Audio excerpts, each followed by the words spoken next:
Bonjour à tous, chers téléspectateurs. Je m'appelle Yulia Orva. C'est dimanche et cela signifie que le digeste hebdomadaire de UATV commence maintenant. Nous n'avons laissé passer aucune grande actualité et nous avons ajouté d'excellentes analyses de la part de nos experts. Alors, aujourd'hui, dans cet épisode, des missiles Flamingo ont détruit une usine d'explosifs en Russie. Il faut absolument voir ça.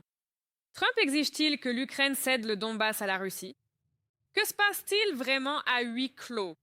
Pour la première fois dans l'histoire, la Russie perd 30% de ses exportations de pétrole. Nous allons aborder tout cela dans un instant, mais pour l'instant, suivez-nous, laissez-nous un like et préparez-vous pour un show percutant. Commençons! Vous avez raté les lancements de roquettes Flamingo. La nuit dernière, ils ont frappé l'usine Promsyntis à Chepaïevsk, dans la région de Samara, en Russie. C'est l'une des principales usines de défense de la Russie. Elle fabrique des explosifs. Ce qui est particulier dans cette attaque, c'est qu'ils n'ont pas utilisé les vieux drones habituels, mais des missiles Flamingo ukrainiens. Les analystes OSINT l'ont découvert grâce à une photo de l'arme en plein vol. Pour l'instant, nous avons une vidéo impressionnante à vous montrer qui capture le moment où les Flamingos ont été lancés et les résultats de ces frappes.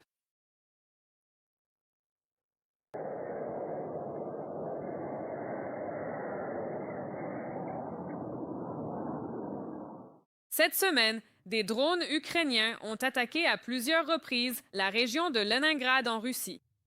Le port baltique de la ville d'Usluga a été le plus touché. Un quai de chargement de pétrole entier a été complètement détruit. Cela provient de photos publiées par la chaîne Dnipro Sin. De nouvelles images satellites montrent également des incendies causés par des produits pétroliers déversés en train de brûler. Gardez à l'esprit que ce port se trouve à près de 600 miles de la frontière ukrainienne. C'est le plus grand et le plus profond port de la mer Baltique. Il possède 13 terminaux qui traitent du pétrole, du charbon, des engrais et des conteneurs. Environ la moitié de tout le pétrole russe expédié par voie maritime part de là.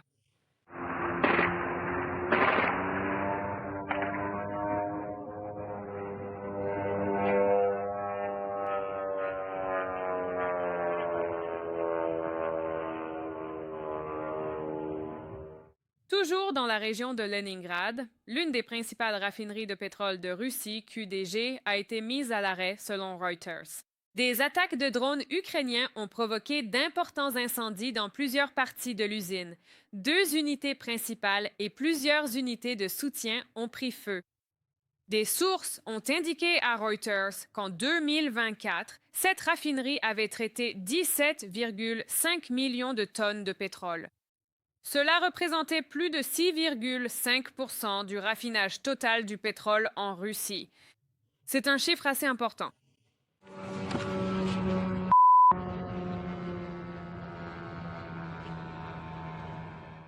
Une série de frappes ciblées de l'Ukraine contre les plus grands ports d'exportation de pétrole de la Russie, dont Primorsk et Ust-Luga, est devenue l'une des opérations les plus réussies des forces de défense ukrainiennes.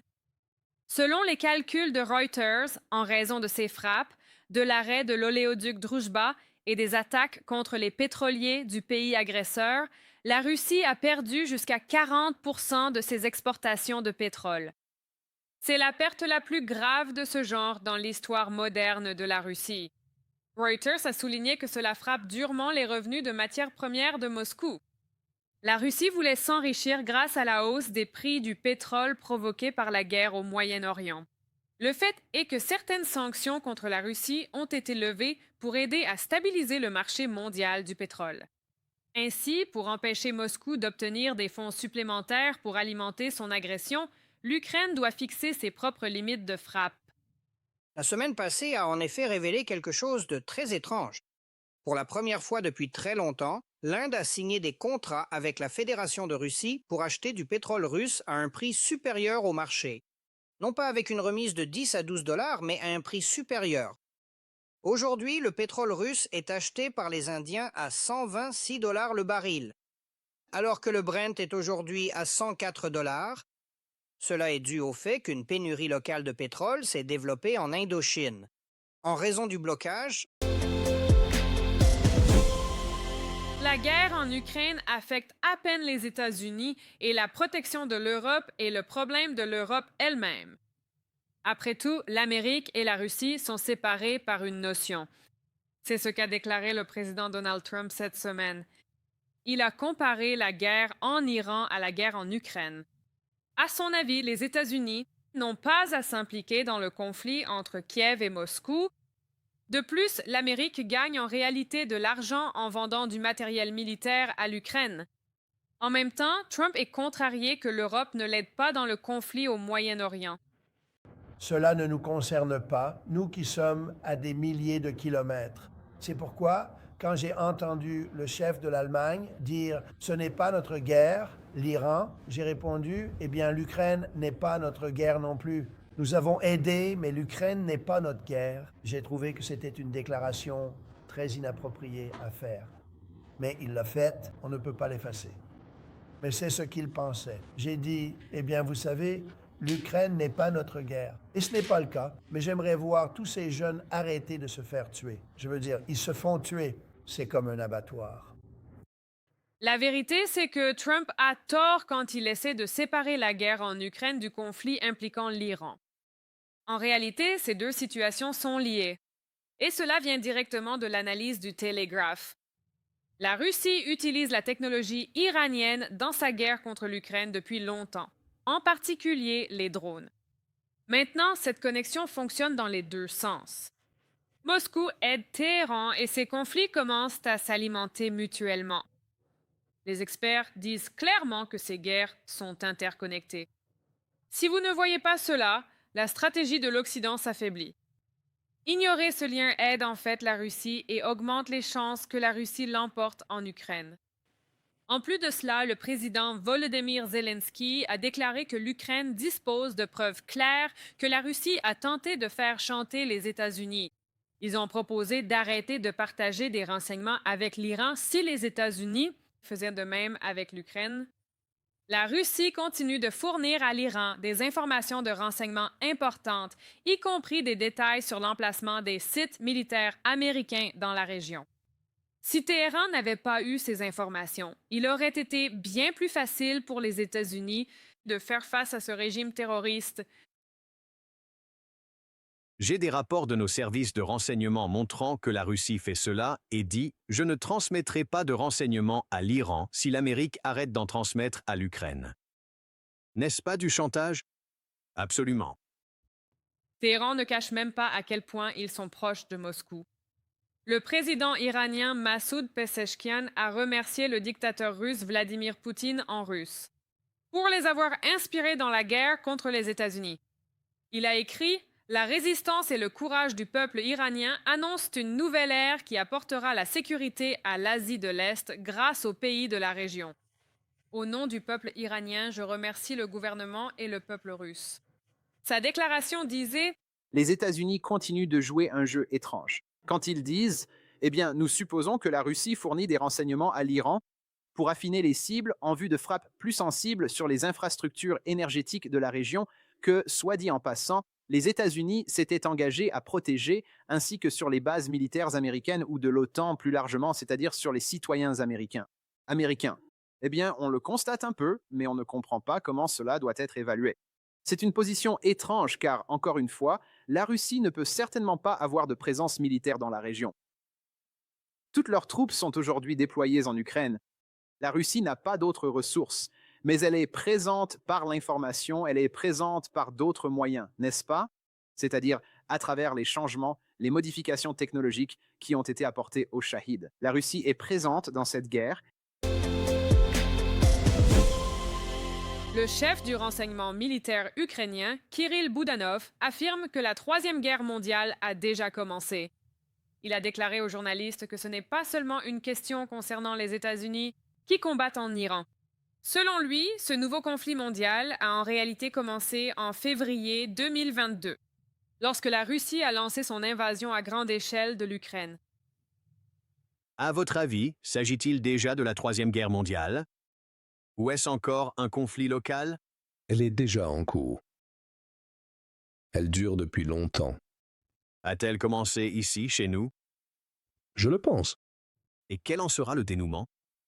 Nous verrons bien. C'est une guerre. Au cours des 4 derniers jours, les forces ukrainiennes ont éliminé plus de 6000 soldats russes. Les Russes continuent d'envoyer leurs hommes en avant lors d'assauts massifs et meurtriers, tandis que les Ukrainiens n'utilisent l'infanterie que lorsqu'ils y sont vraiment obligés. La plupart des combats sont désormais menés par des drones et des systèmes robotiques. C'est pourquoi les Russes perdent autant de monde. Mettons cela en perspective. En 4 jours, les Russes ont perdu 6000 hommes. À titre de comparaison, les États-Unis ont perdu environ 4500 soldats pendant toute la guerre en Irak. Et pendant l'opération Tempête du désert, l'Amérique n'a perdu qu'environ 1000 soldats en un peu plus d'un mois. Le président Zelensky a déclaré que le taux actuel de perte entre les forces ukrainiennes et russes est d'environ 1 pour 8. La plupart des négociations reposent sur l'hypothèse que la Russie avance et que l'Ukraine recule. Et malheureusement, Moscou réussit très souvent, malheureusement, à vendre ce récit aux États-Unis. Dans la seconde moitié de 2025 et en 2026, en janvier et février, la Russie a perdu 6 soldats pour chaque soldat ukrainien perdu, et dans certaines zones, 8. Ils perdent désormais tout simplement un nombre terrifiant de personnes. 30 à 35 000 personnes par mois. Cette semaine, les troupes ukrainiennes ont chassé les Russes du village de Berezova. Les forces aéroportées ont rapporté leur succès. Dans l'ensemble, dans cette zone et dans la région de Zaporizhia, les forces ukrainiennes ont déjà repris plus de 440 km² de territoire. Les soldats ukrainiens continuent de repousser les attaques russes sur tous les fronts et d'infliger de lourdes pertes dans la région de Donetsk, près de Pokrovsk. Les Russes ont tenté de percer les défenses ukrainiennes à plusieurs endroits, mais ont été contraints de se replier après avoir subi de lourdes pertes. En particulier, ils ont été repoussés près de Krychina. Au cours de ces attaques, les troupes ukrainiennes ont tué environ 50 soldats russes. L'ennemi essaie de prendre le contrôle total de l'agglomération de Pokrovsk et Mernograd, et les troupes qui pourraient être libérées à la suite de cela, elles seraient redéployées vers d'autres directions. En fait, ils ont déjà essayé de le faire en déplaçant des forces de Pokrovsk vers la direction de Ouliaïpol. Donc, d'une part, ils essayent de résoudre la question de la constitution russe modifiée illégalement concernant les 4 régions. Et pour cela, ils se concentrent non seulement sur les opérations de combat dans la région de Donetsk, dans les directions que vous avez mentionnées, mais ils intensifient également leurs actions dans la région de Zaporizhia. Pendant ce temps, il semble que les États-Unis fassent pression sur l'Ukraine pour qu'elle se retire de la région de Donetsk et la cède à la Russie. Apparemment, cela serait lié à la question de savoir si Washington accordera des garanties de sécurité à l'Ukraine. Le président Zelensky l'a laissé entendre dans une interview avec Reuters. Plus tard, il a dit qu'il ne s'était pas exprimé tout à fait correctement et qu'il n'y avait pas de pression directe sur lui. Mais il a maintenu son commentaire concernant les États-Unis. Position sur le Donbass. États-Unis, le secrétaire d'État américain Mark Rubio répond en disant que l'avenir du Donetsk doit être décidé par l'Ukraine. Et l'Amérique aide simplement les deux parties à chercher un compromis. Le rôle que nous avons joué est d'essayer de comprendre ce que veulent les deux parties et de voir si nous pouvons trouver un terrain d'entente. La décision finale revient à l'Ukraine.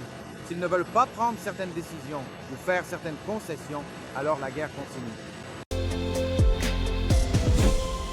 Le Pentagone envisage de rediriger une partie de l'aide qui était censée aller à l'Ukraine vers le Moyen-Orient.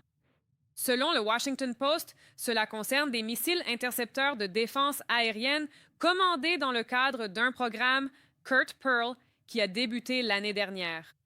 La décision finale n'a pas encore été prise. Le secrétaire d'État Mark Rubio a déclaré que les États-Unis ne redirigent actuellement pas les armes que les pays de l'OTAN ont achetées pour l'Ukraine.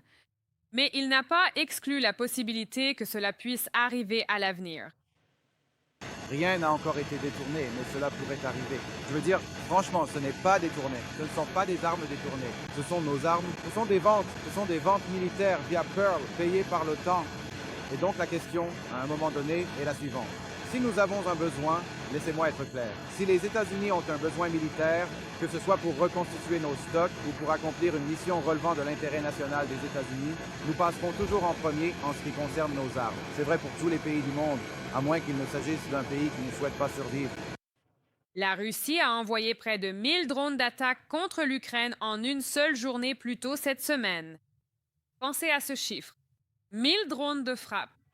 C'est pourquoi il est si douloureux d'entendre parler de la possible réaffectation de ces missiles de défense aérienne si importants pour l'Ukraine. Malgré cela, nos forces de défense font tout ce qu'elles peuvent, et parfois c'est impossible, pour protéger le ciel ukrainien. Sur les 948 drones d'attaque lancés par la Russie ce mardi-là, notre défense aérienne en a abattu 906. C'est presque la totalité.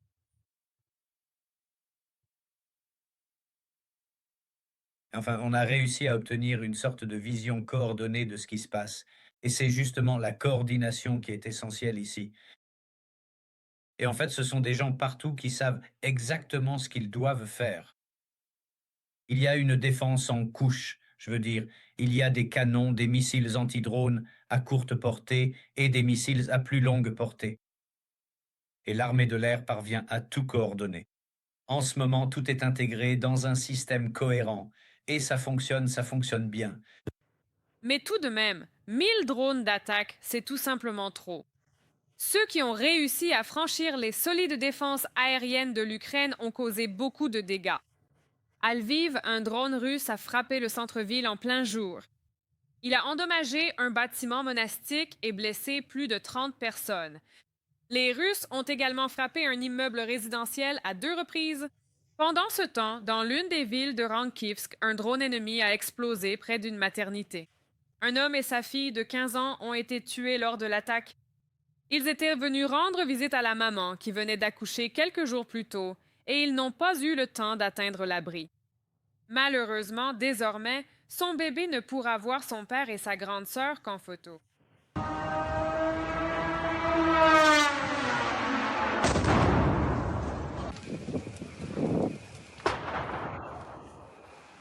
Pour empêcher que ce type d'attaque ne se produise aussi fréquemment, l'Ukraine travaille d'arrache-pied à améliorer sa défense aérienne grâce à de petits drones intercepteurs. Ils sont petits, peu coûteux, mais très efficaces. Ils ont impressionné nos partenaires ainsi que d'autres pays à travers le monde.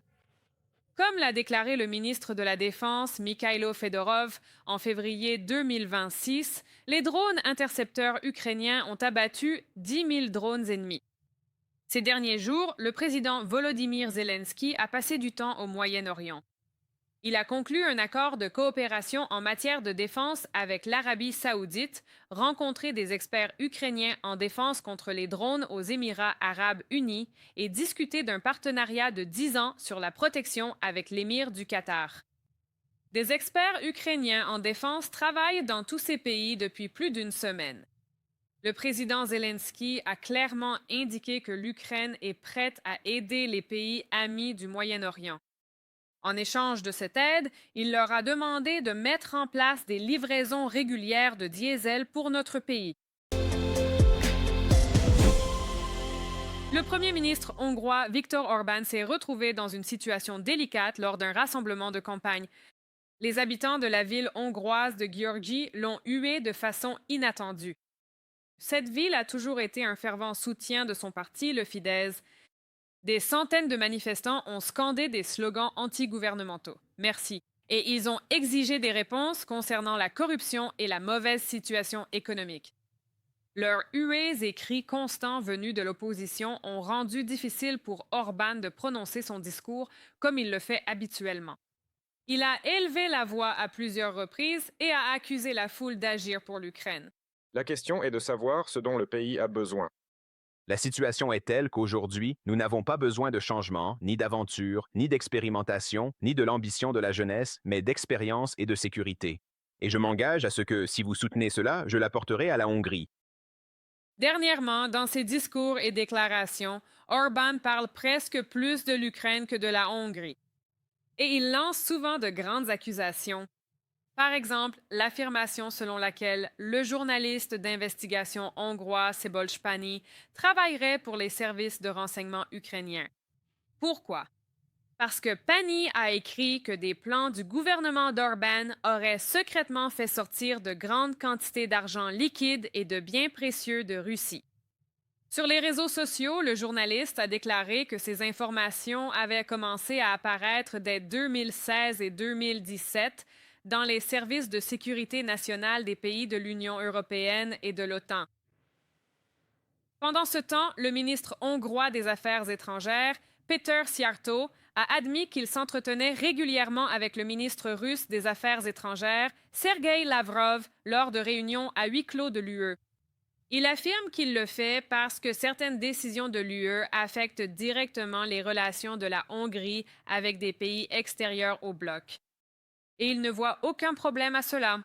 Cette confession a vraiment mis en colère les autres dirigeants de l'UE. Le ministre polonais des Affaires étrangères, Wrocław Sikorski, a fait un commentaire cinglant. Il a déclaré que toute personne soutenant Orban aide Moscou. Moscou soutient Orban parce qu'il sabote l'Union européenne. Il bloque les sanctions et les fonds destinés à l'Ukraine. Donc, quiconque soutient Orban aide Moscou. C'est vraiment aussi simple que ça. Selon Reuters, l'UE espère qu'Orban perdra les prochaines élections. L'agence de presse a interrogé plus d'une douzaine de responsables actuels et anciens. S'exprimant sous couvert d'anonymat, beaucoup d'entre eux ont ouvertement déclaré être déçus par Orban. La goutte d'eau a été lorsqu'il a bloqué un important paquet de prêts de 90 milliards de dollars pour l'Ukraine. C'en était trop pour de nombreux Européens, rapporte l'agence. Orban met en danger l'unité de l'Union européenne et sa position internationale. Ainsi, le monde entier ne regarde pas la Hongrie, mais se demande si l'Union européenne est capable de mettre de l'ordre chez elle et de répondre aux défis mondiaux d'une seule voix. C'est exactement ce à quoi on est confronté. Après 4 ans d'absence, McDonald's est de retour à Mykolaïv, en Ukraine. Même si la ville n'est qu'à environ 65 km de la ligne de front et que les Russes continuent d'essayer de la bombarder, l'entreprise a décidé de faire confiance aux forces armées ukrainiennes et de rouvrir le restaurant. Une immense file d'habitants heureux s'est formée pour l'ouverture. Les gens demandèrent depuis longtemps le retour de McDonald's, mais la situation sécuritaire ne le permettait pas auparavant. Des problèmes d'approvisionnement en eau ont également compliqué les choses. En avril 2022, les troupes russes ont fait exploser le pipeline d'eau provenant du fleuve Dnipro, puis elles ont détruit le barrage de Kehovka. Mais désormais, les habitants de Mykolaïv peuvent à nouveau profiter de leur repas McDonald's préféré. Les adolescents et les enfants sont particulièrement enthousiastes. Ils s'arrêtent souvent au restaurant après l'école.